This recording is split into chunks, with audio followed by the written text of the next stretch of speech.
Hello and welcome everyone, সবাইকে welcome জানাচ্ছি আমাদের আজকের লাইভে। তো আশা করি সবাই নিশ্চয়ই ভালো আছো। তো এই পর্যায়ে আমাদের আজকের এই লাইভ সেশনে লেকচার 10-এ সবাইকে আরও একবার ওয়েলকাম জানাচ্ছি। তো কি অবস্থা সবার?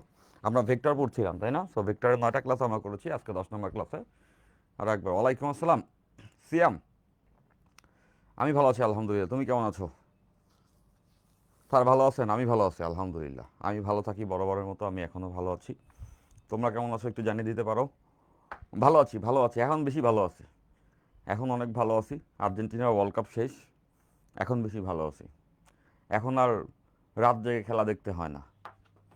তো এখন অনেক ভালো আছি, ঠিক আছে? তো এবার তোমরা সবাই যুক্ত হও, তাহলে আমরা ক্লাস শুরু করতে পারি। রোদ্দুর ক্যানভাস,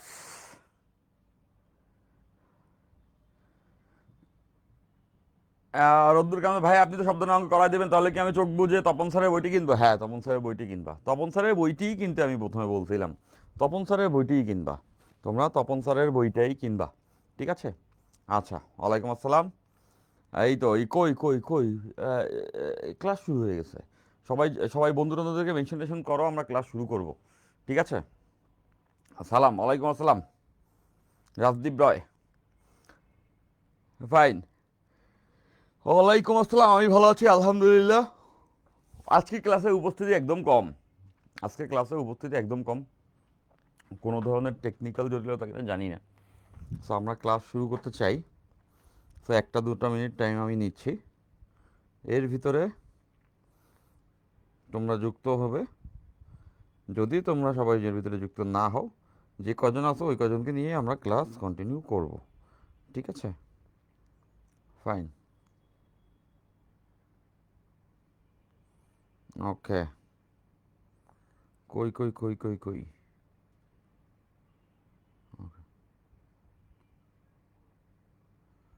আচ্ছা, ওকে ওকে।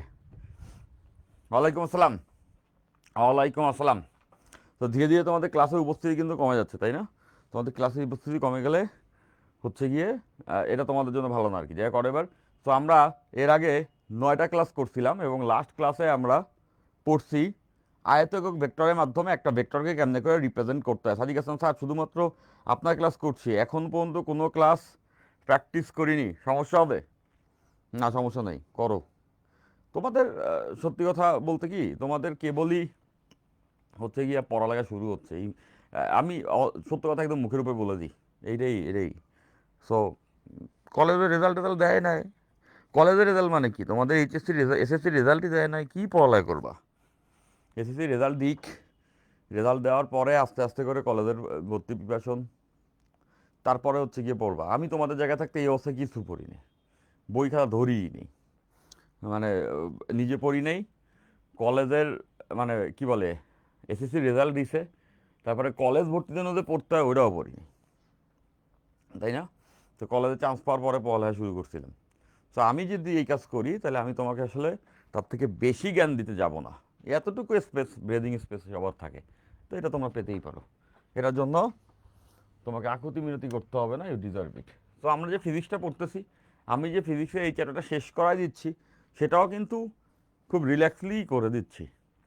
একটা চ্যাপ্টার আগায় থাকলে তুমি একটু মেন্টালি স্বস্তি পাবা, তার জন্য কিন্তু আমি তোমাদেরকে বলতেছি না বই ধইরা বাসায় প্রচুর পড়ালেখা করো, বলতেছি এই ঘন্টাখানেকের একটা ক্লাস হয়, ক্লাসে বসে থাকো, ফেসবুকে বসে থাকো, দেখো, বোঝার চেষ্টা করো, একটু নোটটা করতে চাইলে করতে পারো, খাতা না, লেখাপড়া ভুলে যাবা তো। একটা জিনিস আছে না যে অনেক দিন না লিখলে হাত জ্যাম ধরে যায়, মনে হয় যে আমি লিখতেই পারি না, শর্টটুক যেন করা হয়। ভাইয়া বুয়েট থেকে পড়া শেষ করে সবাই বাইরে চলে যায়, আপনি কেন দেশে পড়ে রইলেন? আমি একা না, আরও অনেক মানুষ আছে, সবাই বাইরে চলে যায় এই কথাটাও সত্য না, ঠিক আছে?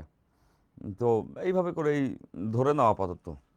তো এখানে অনেক লম্বা আলোচনা করা যেতে পারে, বাট সেই আলোচনা আমি এই মুহূর্তে করতে স্বাচ্ছন্দ্য বোধ করছি না। ফাইন, ওকে। ভাই, পৃথিবী বদলে গেছে, কি হবে পরের দিনে? কি অদ্ভুত! আবদুল্লাহ সিয়াম, আমি বুঝলাম না তোমার ভিতরে এইভাবে করে এই ফিলোসফি এসে কেন এসে ঢুকলো, পৃথিবী বদলে গেছে কি হবে পরের দিনে, কেন তোমার এটা মনে হয়েছে? বলো তো একটু শুনি। ভাই আপনি ভালো ছাত্র ছিলেন তাই পড়েন নাই। আতিক শাহরিয়ার বলছো, কেউ জন্মগতভাবে ভালো ছাত্র থাকে না। পরিশ্রম, অধ্যবসায় লেগে থাকলে আস্তে আস্তে তার রেজাল্ট ভালো হয়। জন্মগতভাবে কেউ ভালো ছাত্র থাকে না।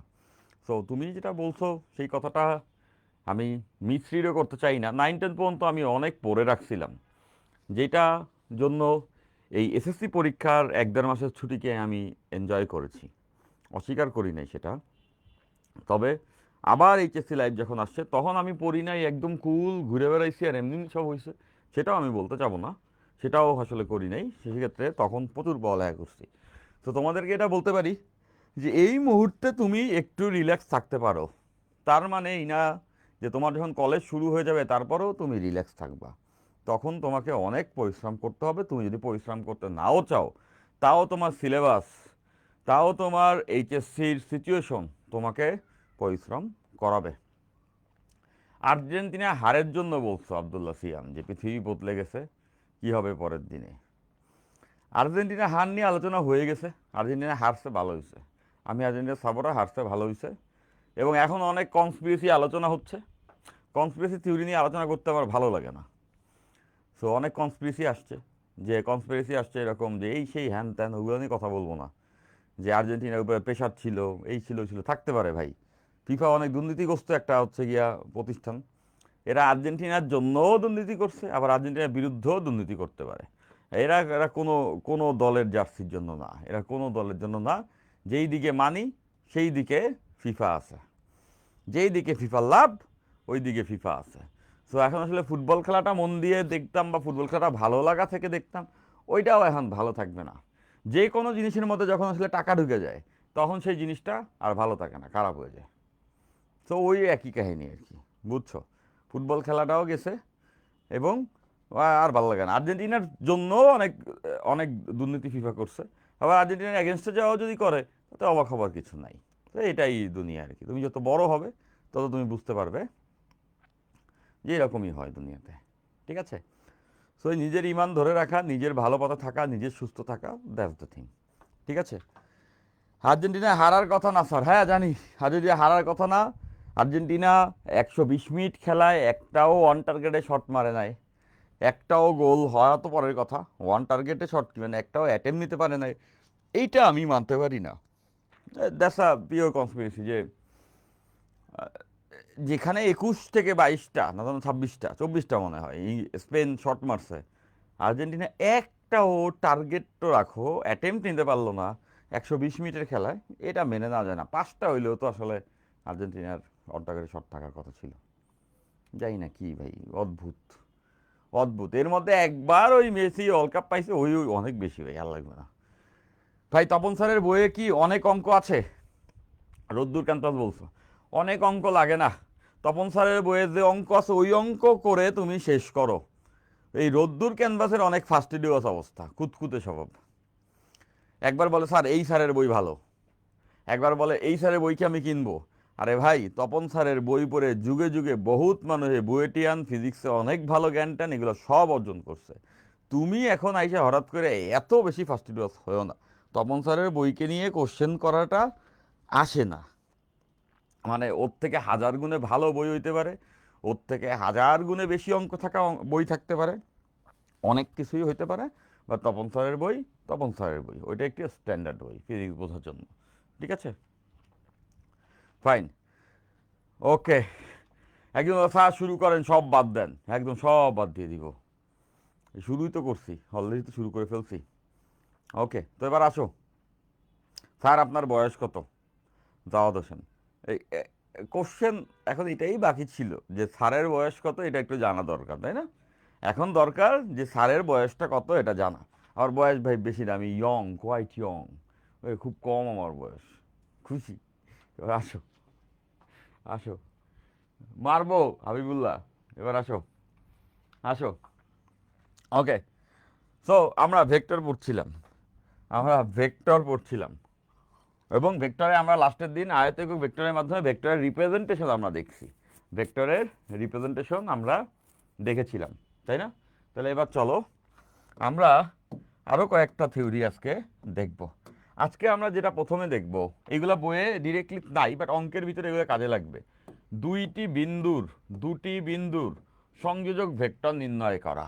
দুটি বিন্দুর সংযোজক ভেক্টর নির্ণয় করা। দুটি বিন্দুর দুটি বিন্দুর দুটি বিন্দুর দুটি বিন্দুর সংযোজক ভেক্টর নির্ণয় করা। সংযোজক,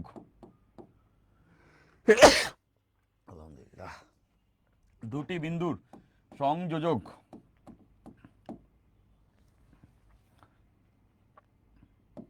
সংযোজক ভেক্টর নির্ণয় করা। ভেক্টর নির্ণয় করা। দুটি বিন্দুর সংযোজক ভেক্টর নির্ণয়। এখানে দুইটা বিন্দু থাকবে, তাদের মধ্যবর্তী সংযোজক ভেক্টর আমাদেরকে নির্ণয় করতে হবে। ওকে, ফাইন। সেটা আমরা কিভাবে নির্ণয় করব? দেখো, মনে করো এইটা একটা স্থানাঙ্ক ব্যবস্থা, এইটা একটা স্থানাঙ্ক ব্যবস্থা। ওকে, আচ্ছা, তাহলে দেখো যে আমরা এইখানে দুইটা বিন্দু দেখতেছি, এইখানে আমরা দুইটা বিন্দু দেখতেছি। লেটস সে এইটা একটা বিন্দু এবং এইটা একটা বিন্দু। এখন এই বিন্দুর স্থানাঙ্ক, এই বিন্দুর স্থানাঙ্ক, এই বিন্দুর স্থানাঙ্ক লেটস সে 1, 2, 3, আর এই বিন্দুর স্থানাঙ্ক হলো 5, 4, 7। এখন আমরা এদের সংযোজক ভেক্টর বের করতে চাই। এদের সংযোজক ভেক্টর বের করতে চাই মানে এরকম একটা ভেক্টর নির্ণয় করতে চাই যেটা এদেরকে সংযুক্ত করে। দেখতে পাচ্ছ এই যে ভেক্টরটা আছে, এটা এদেরকে সংযুক্ত করে, এদেরকে এটা সংযুক্ত করে। এই ভেক্টরটা আমরা নির্ণয় করতে চাই, এই ভেক্টরটা আমরা নির্ণয় করতে চাই। দুইটা বিন্দুর স্থানাঙ্ক দেওয়া আছে, তো আমরা সেটা কীভাবে করতে পারি? প্রথমে আমরা থিওরিটিক্যালি দেখব, এক লাইনেরই ব্যাপার। এরপরে আমরা এটাকে একবারে লিখতে পারবো। অনেক সময় এরকম কেস অ্যারাইভ করবে যেখানে দুইটা বিন্দুর মধ্যবর্তী সংযোগ ভেক্টর আমাদের দরকার। তো দেখো এটা আমরা কীভাবে বের করতে পারি। প্রথমে আমরা, এটা যদি মূল বিন্দু হয়, এটা মূল বিন্দু, এটা বের করতে পারি। এই মূল বিন্দু থেকে এই যে বিন্দুটা আছে, এই বিন্দুর নাম দিলাম আমি এ, এই বিন্দুর নাম দিলাম বি। মূল বিন্দু থেকে এ বিন্দুর সংযোজক ভেক্টর, এটা একটা ভেক্টর। আবার এই মূল বিন্দু থেকে এই বি বিন্দুর সংযোজক ভেক্টর, এটার একটা ভেক্টর। তাহলে চিন্তা করে দেখো, এইখানে একটা ত্রিভুজ ফর্ম করছে, এইখানে একটা ত্রিভুজ ফর্ম করছে। তো এই ত্রিভুজটার দিকে যদি আমরা তাকাই, তাহলে আমরা এটা বুঝতে পারছি যে এই ত্রিভুজটার দিকে যদি আমরা তাকাই, তাহলে আমরা বুঝতেছি 0 থেকে এ পর্যন্ত একটা ভেক্টর, এ থেকে বি পর্যন্ত একটা ভেক্টর, আর 0 থেকে বি পর্যন্ত একটা ভেক্টর। এখন এই ত্রিভুজে ভেক্টর যোগে ত্রিভুজ বিধি যদি আমরা অ্যাপ্লাই করি, ভেক্টর যোগে ত্রিভুজ বিধি যদি অ্যাপ্লাই করি, তাহলে এটা বলতে পারবো যে ও এ এবং এ বি এরা দুইটা একই ক্রমে আছে। খেয়াল করে দেখো, ও এ এবং এ বি, এই যে ও এ এবং এ বি এরা একই ক্রমে আছে, একটার পরে আরেকটা। আর ও বি বিপরীত ক্রমে আছে। তাহলে ত্রিভুজ বিধিতে আমরা এটা শিখছিলাম না যে দুইটা ভেক্টর যদি একই ক্রমে থাকে তাদের যোগফল হবে বিপরীত ক্রমে থাকা ভেক্টরটা। তাহলে এই ত্রিভুজ থেকে আমরা বুঝতেছি যে ত্রিভুজ বিধি অনুযায়ী ও এ ভেক্টর, এই যে ও থেকে এ পর্যন্ত যে ভেক্টর, প্লাস এ বি ভেক্টর, এ থেকে যে বি ভেক্টর, এই দুইটার যোগফল এ বি ভেক্টর ইকুয়ালস টু হবে ও বি ভেক্টর, ইকুয়ালস টু হবে ও বি ভেক্টর। এটা আমরা জানি। দেখো, ও এ plus A B, O A plus A B, এই দুইটার যোগফলটাই হবে ত্রিভুজ বিধি অনুযায়ী ও বি। এটা কিন্তু আমরা তো বের করতে চাই ও এ ভেক্টরকে, তাহলে এখান থেকে তো এই লাইনটা লেখা যাবে।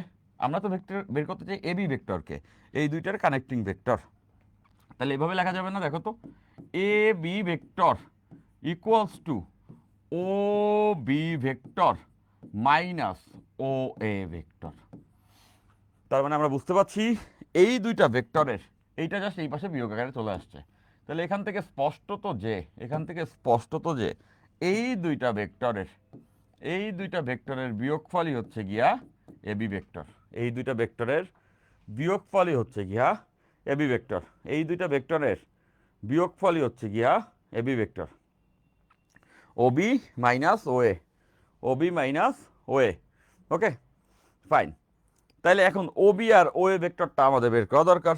তাহলে ও বি ভেক্টর কোনটা? দেখো, ও বি ভেক্টর, ও বি ভেক্টর। তাহলে ও বি ভেক্টর যদি আমরা বের করতে চাই, ও বি, এই যে ও থেকে বি, তাহলে ও বি ভেক্টর বের করা খুবই সোজা।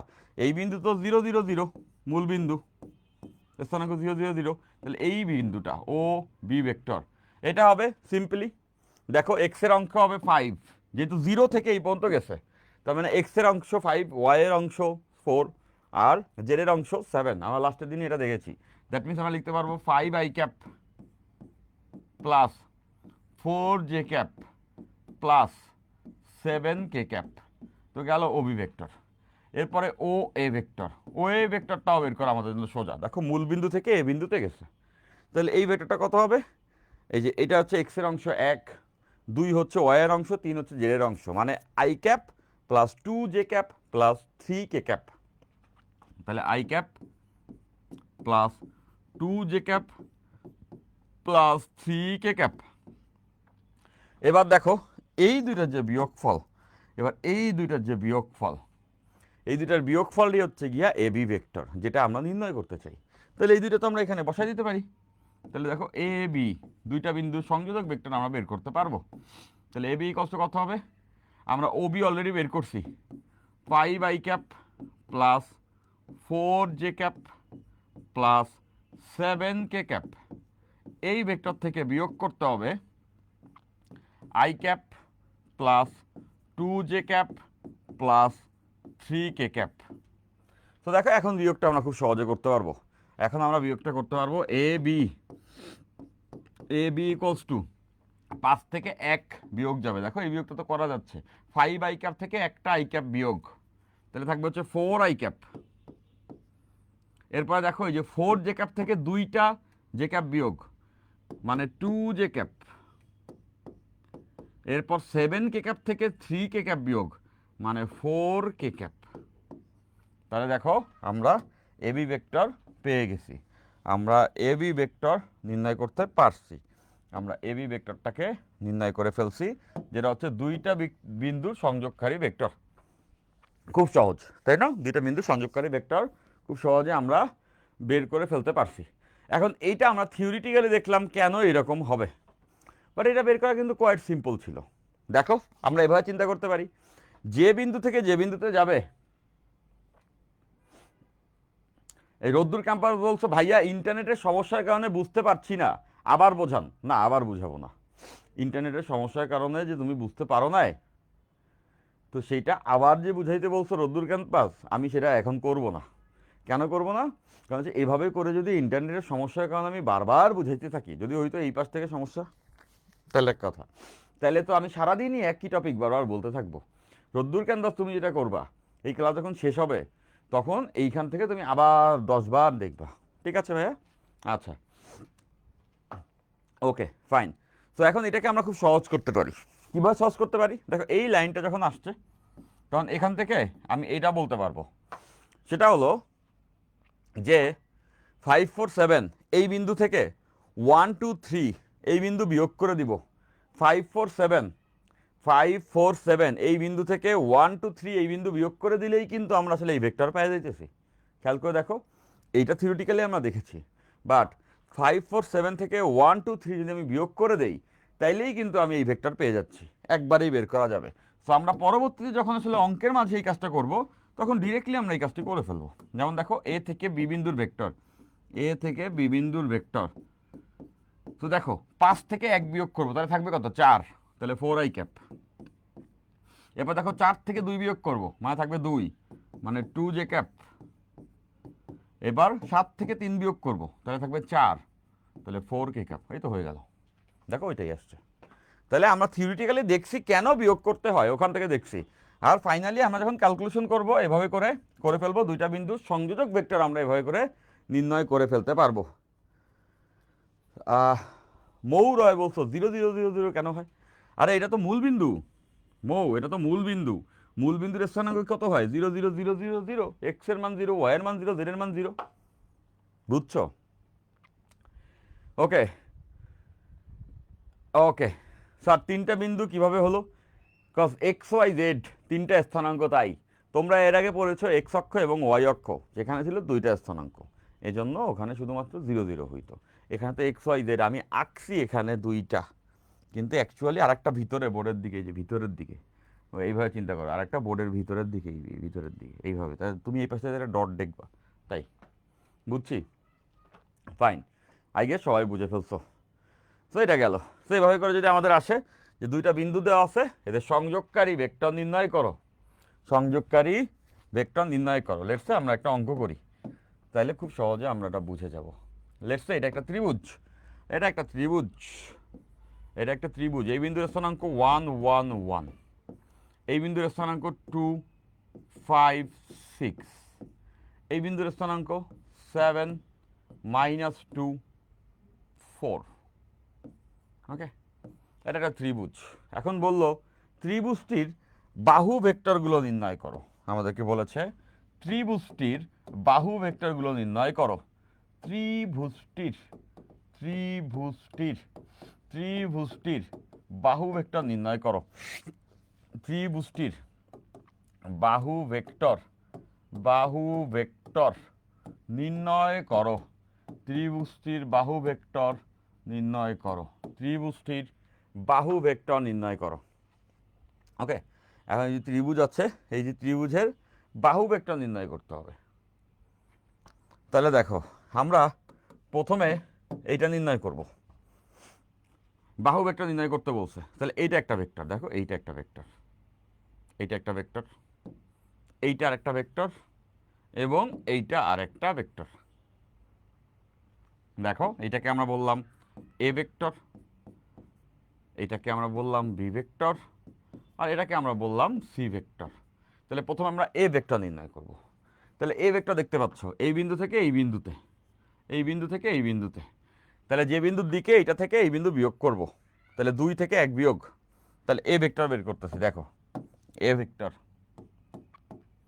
এ ভেক্টর, দেখো এই যে 2 থেকে 1 বিয়োগ, তাহলে থাকবে 1, তাহলে আই ক্যাপ।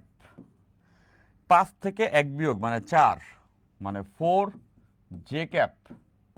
দেন 6 থেকে 1 বিয়োগ মানে 5 কে ক্যাপ। সো এ ভেক্টর বেড়ে গেছে, একটা বাহু বেড়ে গেছে। এরপর আমরা বি ভেক্টর নির্ণয় করব। B vector, B vector, B vector. তাহলে দেখো যে বি ভেক্টরটা এইটা, এটা তাই না? খেয়াল করছো, এটা এইখানে ছিল, এটা বি ভেক্টর। তাহলে এই বিন্দুতে আসছে, এই বিন্দু থেকে এই বিন্দুতে আসছে। তাহলে 7 থেকে 1 বিয়োগ করবো মানে 6, তাহলে 6 আই ক্যাপ, 6 আই ক্যাপ। এরপর -2 থেকে 1 বিয়োগ করব।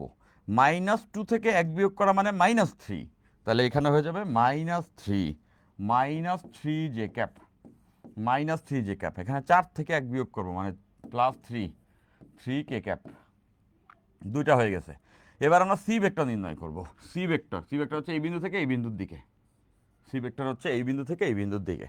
তাহলে দেখো সি ভেক্টর, সি ভেক্টর যখন বের করব তখন 7 থেকে 2 বিয়োগ করব মানে 5, মানে 5 আই ক্যাপ। এরপর -2 থেকে 5 বিয়োগ করব মানে -7 K J cap, -7 J cap. এরপর 4 থেকে 6 বিয়োগ করব মানে -2 কে ক্যাপ।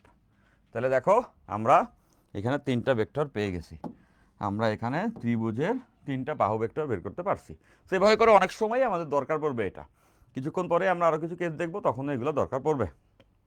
ওকে, ফাইন, ওকে, ক্লিয়ার। স্যার জেড অক্ষ কোন চতুর্ভাগে অবস্থিত? জেড অক্ষ কোন চতুর্ভাগে অবস্থিত মানে কি বলো এগুলি? কোশ্চেনের মানেই নেই কোনো। জেড অক্ষ আবার কোন চতুর্ভাগে অবস্থিত হয়? অক্ষ কি চতুর্ভাগে অবস্থিত হয়? স্যার ক্যামেরাতে প্রবলেম আছে। মহাজ্ঞানী আরিশা রহমান, মহাজ্ঞানী আরিশা রহমান, ক্যামেরাতে প্রবলেম আছে, তোমাকে কে বললো এটা? মহাজ্ঞানী আরিশা রহমান, আমি তো দেখতেছি ক্যামেরা এখানে ঠিক আছে, তো তুমি ওখানে বসে কি কি প্রবলেমের ব্যাপারে বললা? ক্যামেরা ইঞ্জিনিয়ার, বলো দেখি তোমার প্রবলেমটা জানি। স্যার ল্যাপটপে আপনার চেহারা মাশাল্লাহ লাগছে। Oh thank you, thank you Rajdeep, আমার চেহারা তোমার ভালো লেগে গেছে, থ্যাংক ইউ। মজা করি তোমাদের, বাচ্চা পোলাপান তাই না? তোমরা অনেক অনেক তোমাদের জগৎ থেকে অনেক সুন্দর সুন্দর কমেন্ট করো, এগুলো শুনি আর ভালো লাগে। তোমাদের সঙ্গে যে সময়টা কাটানো হয় ক্লাসে, এটা আমার খুব ভালো লাগে। ওকে, ডান। হ্যাঁ, আইজেকে লেখার জন্য 3টা করে থাকবে, এক্স্যাক্টলি মৌরায়। ফাইন। সো আমরা এইটা হচ্ছে গিয়া বুঝে গেছি, আমরা এভাবে করে 2টা বিন্দুর সংযোজক ভেক্টর বের করতে পারবো। তো এরপরে আমরা যেটা জানবো ভেক্টরের গুণন। আমরা এরপরে আজকে শিখবো হচ্ছে ভেক্টরের গুণন। ভেক্টরের গুণন, ভেক্টর, ভেক্টরের গুণন, ভেক্টরের গুণন, ভেক্টরকে গুণ করা, ভেক্টরের গুণন। তো ভেক্টরের গুণন 2 টাইপের হয়। ভেক্টরের গুণন, ভেক্টরের গুণন 2 টাইপের হয়। একটা হচ্ছে স্কেলার গুণন, আর একটা হচ্ছে গিয়া ডট গুণন। একটা